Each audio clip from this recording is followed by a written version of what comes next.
Okay, friends, welcome back. We've got a long way to go, so we are gonna buckle down and go really fast. But I believe in us. After we flee the evil claws, Virgil and Dante are moving into the next ring. We start to see a lot of equality between Virgil and Dante that we haven't necessarily seen before. The image of the Friars Minor is in there, kind of describing Virgil and Dante walking into the next ring. The quote from mine is, "Alone, no escort at our side, we set out one before and one behind as friars minor walk in single file." We're not indicating who is in front and who is behind, which kind of shows that Dante and Virgil are being treated equally in this moment.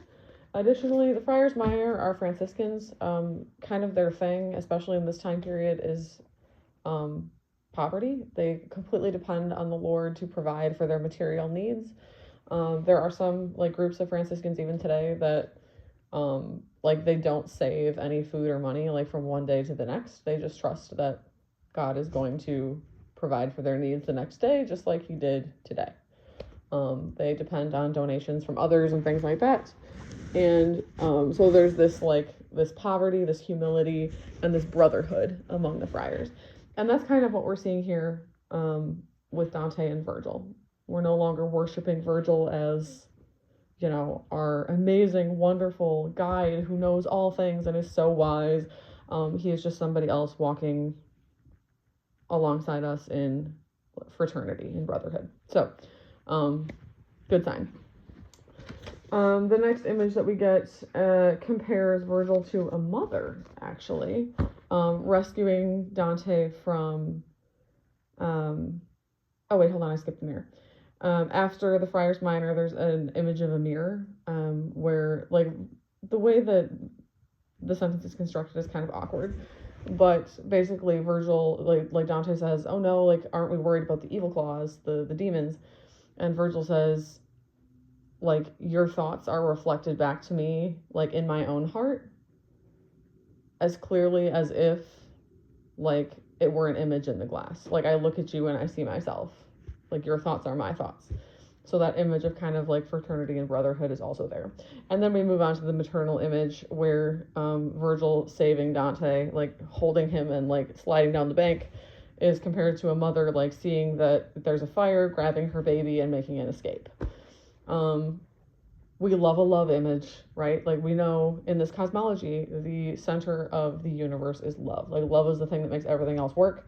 And so we're kind of starting to see even more of that pivot from power, justice, ranking, all of the things we saw with the virtuous pagans, to this understanding of love and relationship, right? That was kind of the missing piece in Upper Hell, this understanding of love. We're starting to see that here. So, green flags all around. As we are leaving the evil claws, part of the reason that they end up losing the center and falling into the pitch is that Virgil and Dante are talking to him, which kind of allows him to stall and ultimately get away with this con. So that's why the evil claws are specifically mad at Virgil and Dante. They blame Virgil and Dante for kind of inadvertently helping this sinner create a diversion that led to him not getting ripped apart. So that's why they're mad. And it is love, right? La virtu divina. We haven't said the word virtu in a really long time. But virtu is kind of human power, potential, greatness, energy, initiative, the force inside of you that enables you to do stuff, to do great things, to make things happen. And then we talked about how la virtu divina is love, right? The virtue of God, divine virtue, is love. Love is the force that makes everything else happen in this Dantean cosmology. So love image means we are getting closer to beatitude. And keep in mind too, geographically, we are also getting a little bit closer, right? Going down to go up. We're getting really close to the bottom of the pit, which means we are really close to the pivot. We are closer to beatitude than we were when we started, geographically as well as spiritually.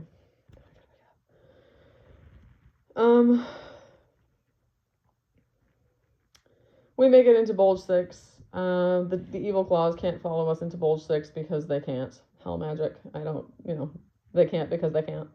But here in Bold Schticks, we meet the hypocrites.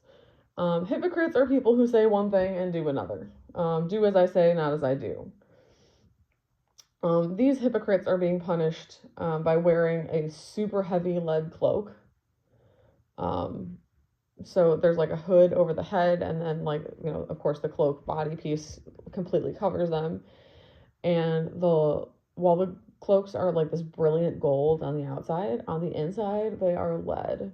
So they are really, really, really heavy. This reflects hypocrisy because hypocrites really like being praised for virtues they don't have.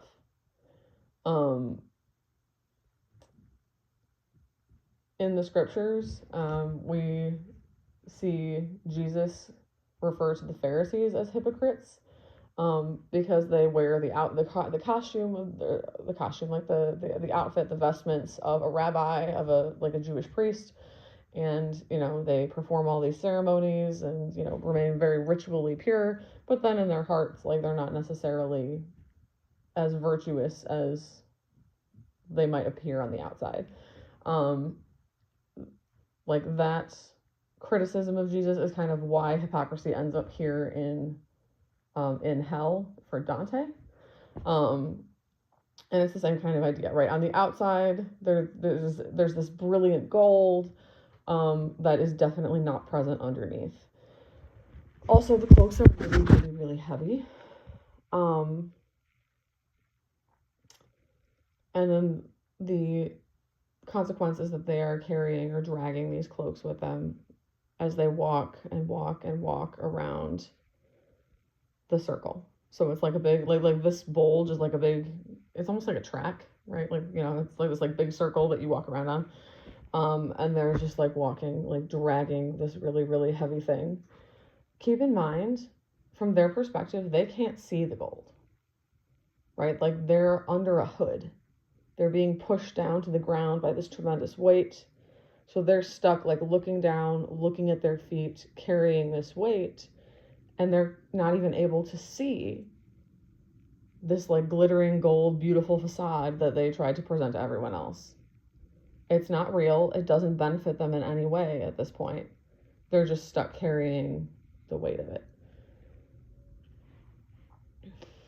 Also, vision is really, really key here. Dante tells us the cloaks are made of blinding gold. We know vision is important. We know that being blind is bad. The cloaks, how do I say this so it makes sense on the first try? The cloaks are blinding in two ways.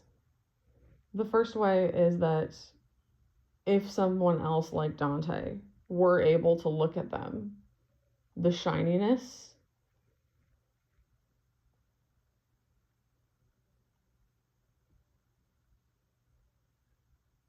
makes it impossible for us to see what's really going on. Like, we see the facade, we're taken in by the facade.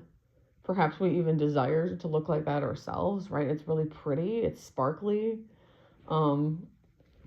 If you have seen, oh my gosh, what is that movie with the snail? I can't remember, but there's like some movie out there where there's a snail and his shell is like covered in gold things and he sings this whole song about being shiny. It's that vibe.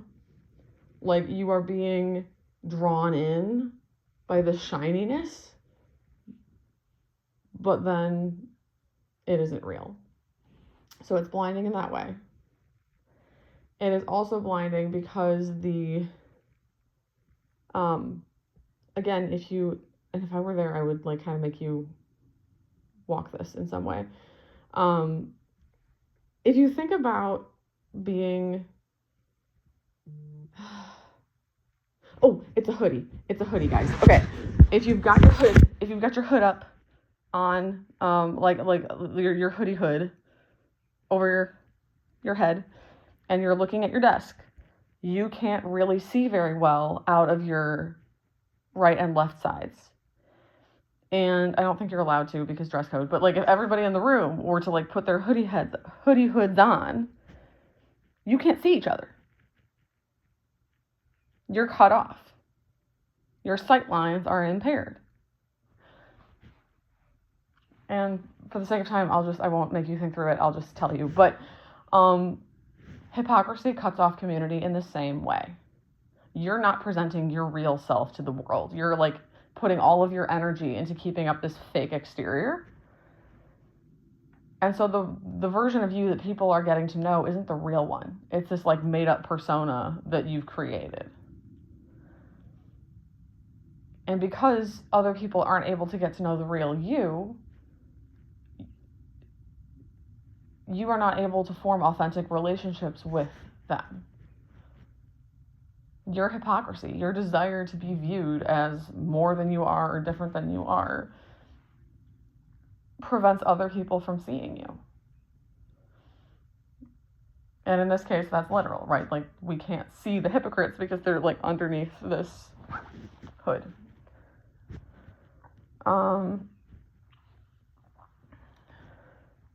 Their faces, when Dante like gets close and can see, because of course he's able to move around, so he can kind of peek into the hood a little bit. He says their faces are filled with exhaustion and defeat. It is exhausting, is it not? Like trying to keep up a fake image all the time, trying to keep track of all the stories that you've told, trying to like be this person, play this character all the time. It's exhausting trying to be someone you're not. And hell is ourselves. We've talked about this before, right? Their punishment is having to deal with that exhaustion and defeat for the rest of eternity, to be exactly as they were in life forever.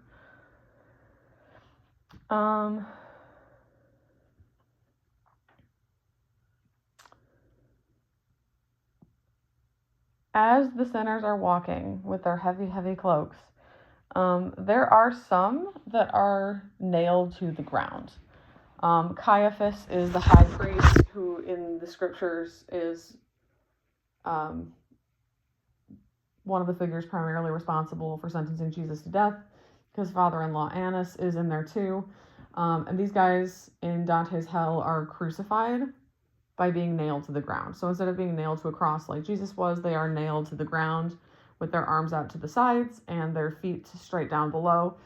And then these sinners with the heavy, heavy hoods are like walking over them. So they're kind of being trampled in their crucified state.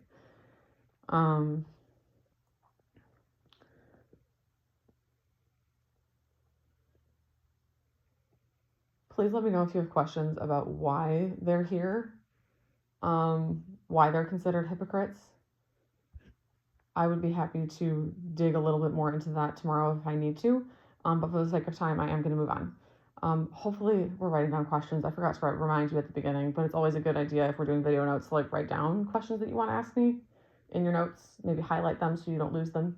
And then when I come back and I'm in person, I can address your struggles. Okay, we make it to bulge 7.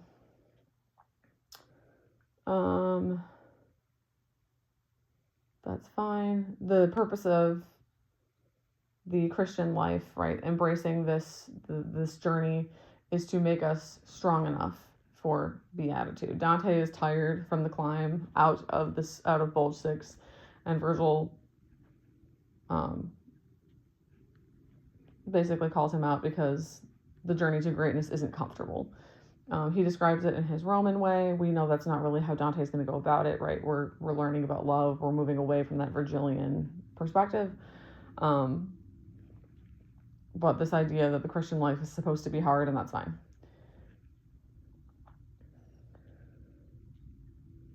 Blah, blah, blah, blah. Okay, we make it to bulge 7, thieves. This is one of the most memorable and strange of the punishments. Basically, it is a giant snake pit. Like, this whole ditch is a giant snake pit. And the snakes kind of like fuse with the sinners in different types of ways. Some of the snakes just stay snakes.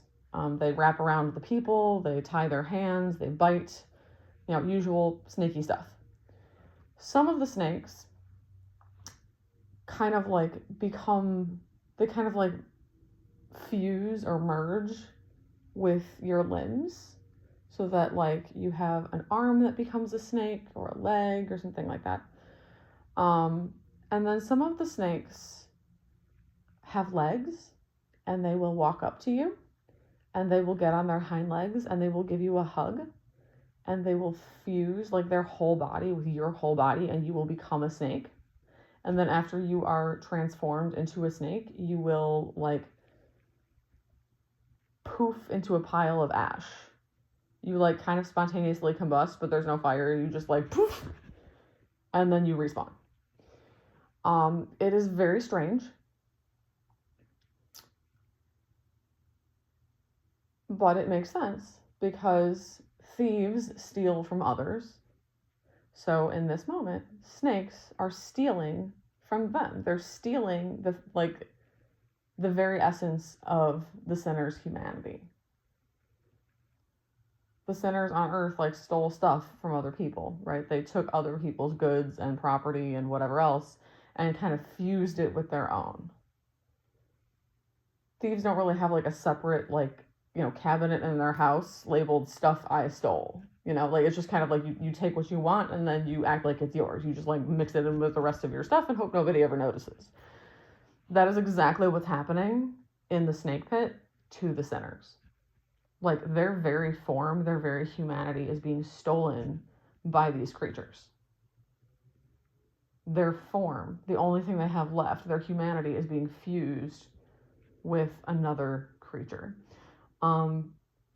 It is a snake because deception, Eden imagery, etc. And we could spend a lot of time thinking about how like this is another example of that distortion of sin, right? With the fortune tellers, how sin twists the image of God, right? God did not create us to look like snakes. He created us to look like him. But through our sin, we choose to distort that image and to make it ugly. So the sinner's like physical forms are being distorted as they become snaky. Vanni Fucci is down here. He famously gives God the finger with both hands. They describe the gesture and it's not the finger, but it is the like 14th century equivalent of the finger.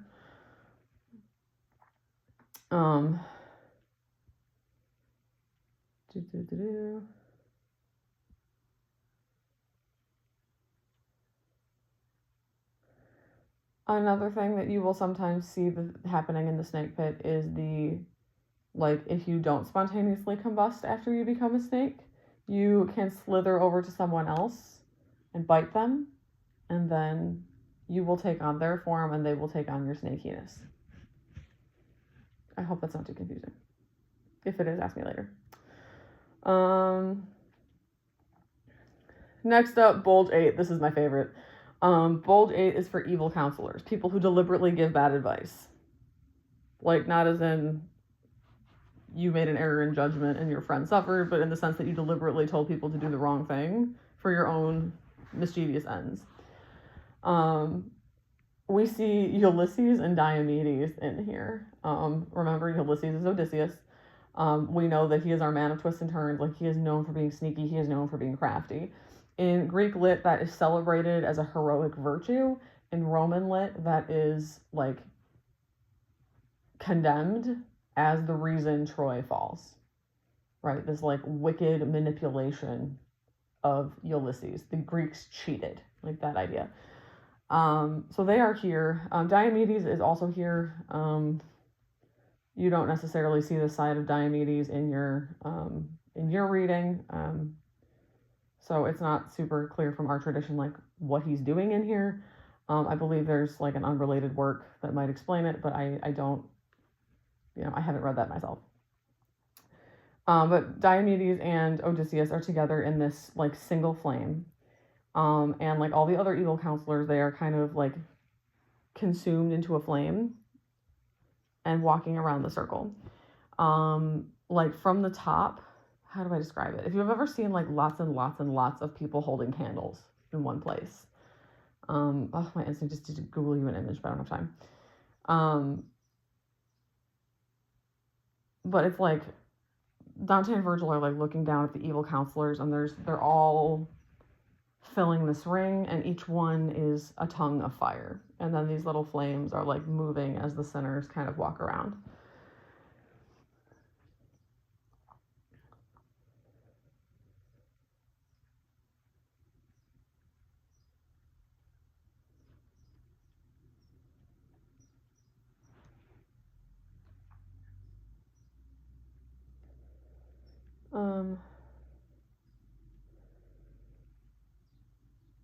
Odysseus is going to speak. He's talking about his last voyage. This doesn't actually happen in the Odyssey. It doesn't actually happen anywhere else in Greek lit, as far as I'm aware. Dante is kind of making this up. Like, he's definitely specifically making up this account of it. I just don't know that there are any other accounts in existence. But in this made-up version that Dante writes, Odysseus goes on this last adventure and he sails beyond the Straits of Gibraltar. The Straits of Gibraltar are these two giant rocks. One is the southern tip of Spain, the other is the northern tip of, I want to say, Morocco. They're like right across the channel from each other, and there's this narrow like channel of water in between. So two giant rocks, channel of water in between, kind of marking the end of the Mediterranean. And like going past the Straits of Gibraltar is like kind of an image in a lot of Western literature of like going beyond the limits that humans were destined for. Like, we're not supposed to go beyond our place in the chain of being. Going beyond Gibraltar is like kind of another way of looking at that, right? We're supposed to stay in the Mediterranean where we belong, and instead we're venturing out into open ocean in our little, pitch-sealed black sailing ships and sailing off for what? No one knows. The edge of the world? No one knows.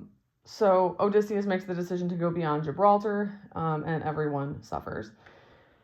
I'm going to have to finish that story tomorrow for the sake of time. But thank you so much for your attention today. Hopefully we made some good progress. Please let me know if you have any questions tomorrow, and I will finish that Odysseus story for you, or that Odysseus section for you tomorrow when I see you. Have a great day, and I believe in you. Bye.